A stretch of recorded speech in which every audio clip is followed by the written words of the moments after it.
Well, what you're just talking about leads right into what I want to ask you. About 10 months ago, I was thinking, I want more prosperity, I want more abundance. My boss calls me into his office and says, hey, we have an opportunity for you. It's a 10% increase in your salary. I work part-time because I'm involved in creative projects on the other side. But it involves increasing your time by 50%. So from 20 hours, I went to 30 hours a week.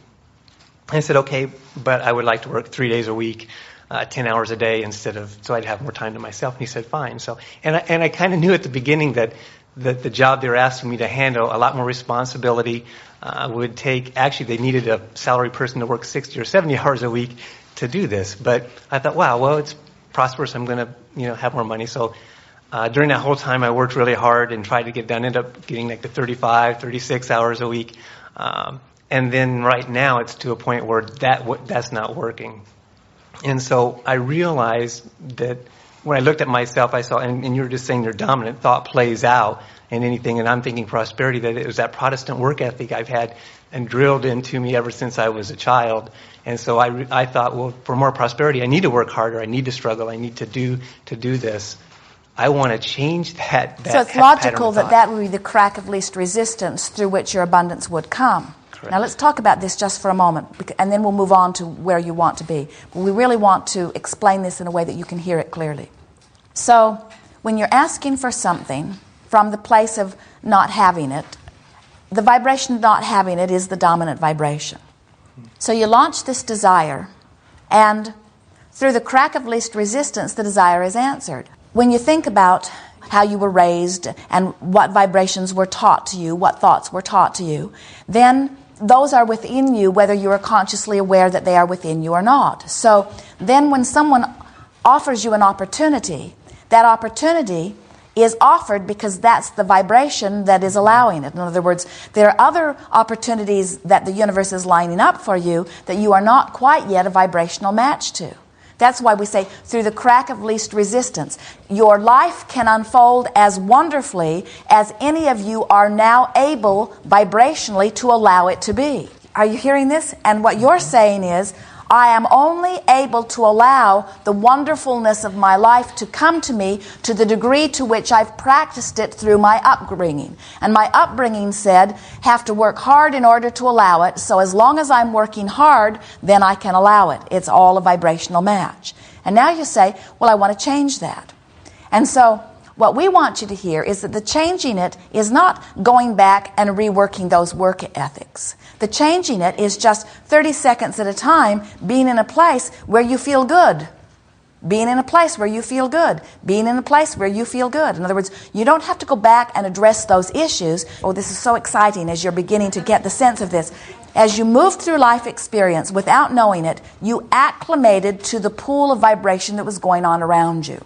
So you saw someone working hard and being praised for it, or you saw someone working hard and feeling proud about it, or you worked hard and you were praised for it, or others didn't work hard and were criticized for it.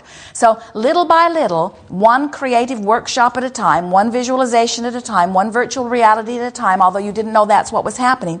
In other words, if you were 3 and the train ran over your toe, you would have a special relationship with trains today. In other words, it's something that happened all at once. But that's usually not how your vibrations become dominant within you. They usually become dominant within you one conversation at a time, one experience at a time, one seeing a friend have an experience at a time. And so what we are suggesting to you is that while you've been picking up by osmosis and not by deliberate intent, your bank of dominant vibrations, what we are suggesting is in 30-second virtual realities, you can shift what is dominant within your vibration in a very short period of time. So what took 10 or 20 or 30 or 40 or 50 or 60 years to equal your basis of belief?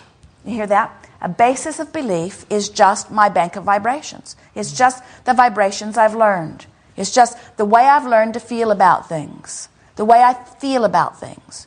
The way I feel about things. So how do you feel about things? Do you feel deserving or do you feel undeserving? Do you feel eager or do you feel oppressed?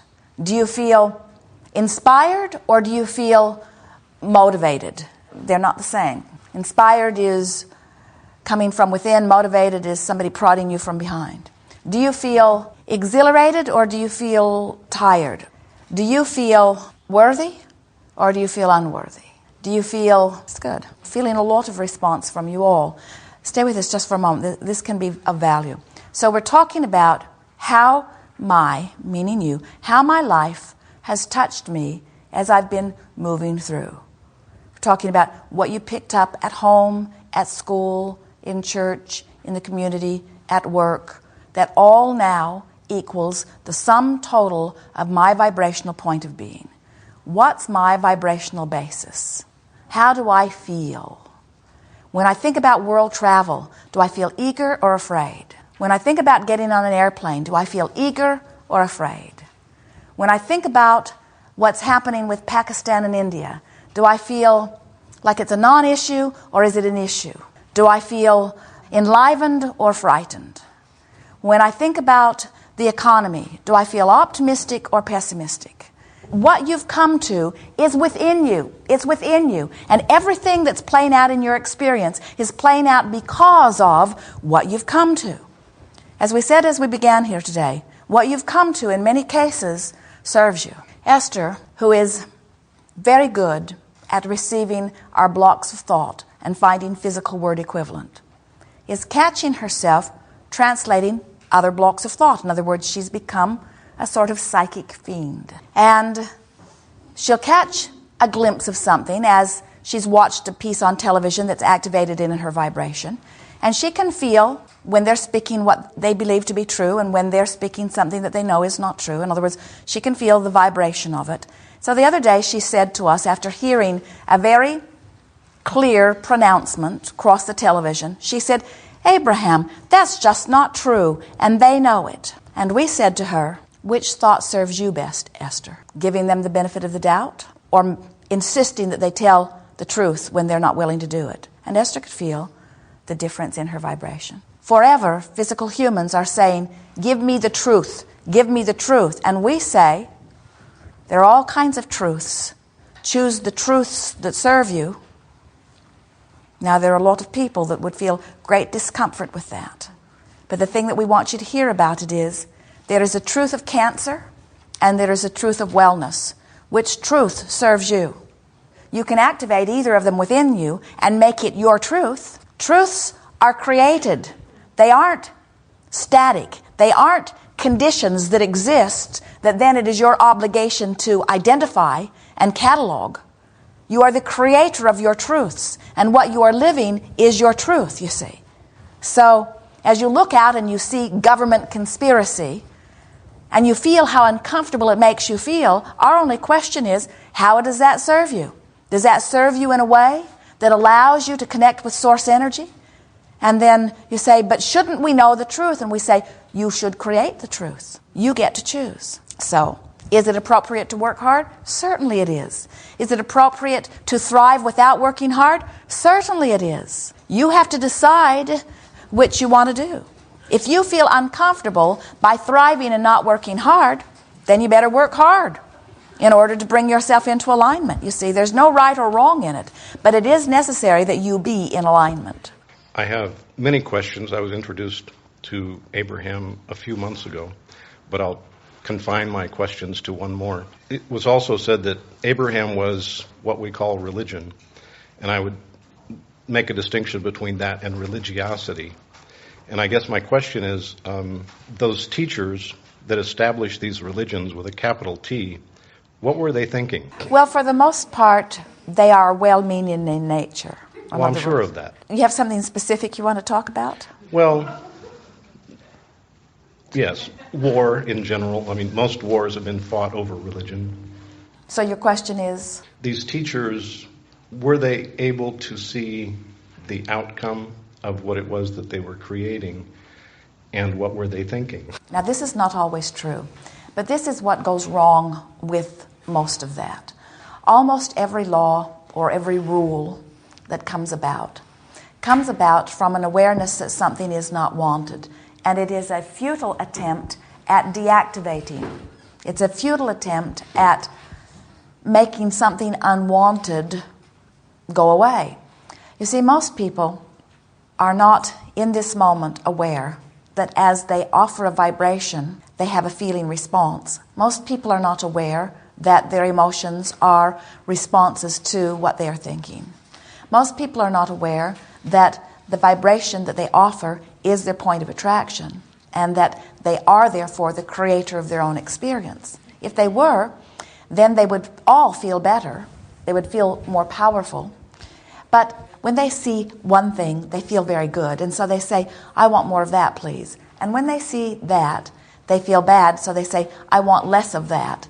And everyone selfishly wants to feel good. It is the way we are all wired. We all have our individual self-perspective, and that perspective desires to feel good. It comes to us all from Source. So, as they want to feel good, and they feel good under these conditions but not under these conditions, then they develop this belief that if they could control conditions, then they could feel good. So then they attempt this impossible thing of getting rid of, deactivating. In other words, we'll get everyone to think like we do, and then we'll be rid of the opposing thought, and then we'll all feel better. And of course it doesn't work because law of attraction defies it, but that really is what is at the heart of most of those philosophies. Thou shalt not do these things. And so what they say is, come and join our club, which is a club where you will be better off, and don't do these things and do these things. That's the premise of it. And even the earliest people involved in those structured organizations very early on said, wait a minute, you promised that I would thrive if I would follow your rules, and I'm not thriving, and these people over here that are not following your rules are thriving more than I am. What's going on? And then they say, you can't evaluate it by your life here. You have to wait until the afterlife. And we say, they really got you with that one, didn't they? In other words, what they're saying to you is, you personally have no way of evaluating the appropriateness or inappropriateness, the rightness or the wrongness of that which I speak.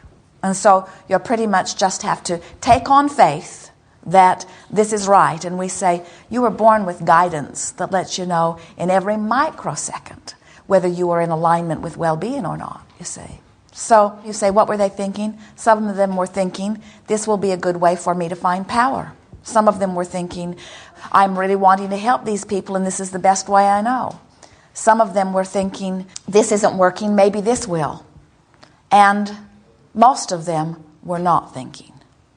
Most of them were just doing what somebody else said was the right thing to do, and they never evaluated from their own experience. That's why we are appreciating so much what our friend said earlier. Several of you have brought it forth, that you have been making your life work, and that these words confirm the knowing that you already hold. And so that is what we would hope for any philosophy that anyone would take hold of, is that their own life experience would bear out what they are living. That brings a lot of clarity. Thank you. Yes, indeed. It's nice to know, isn't it, that everyone doesn't have to think the same thing or even know the same thing, that this universe is large enough to accommodate everyone. And that's troubling to some, because some feel insecure unless everyone agrees. Jerry and Esther were having a discussion the other day about something to do with one of the buildings that they are building. And Esther was making some suggestions, and Jerry was saying, yes, but Esther knew he was not really agreeing. He was just saying yes so that she wouldn't get after him and find out what he really wanted. That was Esther's opinion of it. And so she said to him, well, what do you think? And he said, well, I'm really not ready to think about that right now. And Esther said, well, what I really want is for you to go along with me.